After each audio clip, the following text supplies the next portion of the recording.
हिवाळा किंवा थंडी सुरू झाली की बाजारामध्ये भरपूर संत्र्याची आवक येते. तुमच्यापैकी बऱ्याच जणांच्या कमेंटसुद्धा होत्या की संत्र्याची बर्फी दाखवा. आता बाजारामध्ये खूप स्वस्त आणि भरपूर संत्रा आलेत.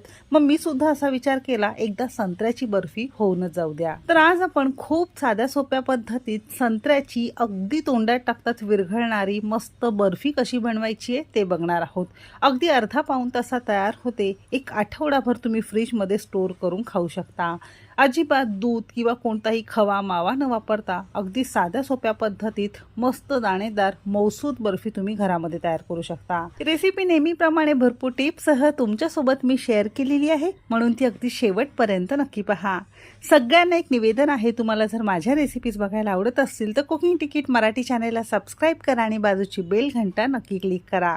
बेल घंटा क्लिक केल्याने काय होतं माहिती आहे का, प्रत्येक दिवशी जी रेसिपी मी अपलोड करते त्याची नोटिफिकेशन सगळ्यात पहिल्यांदा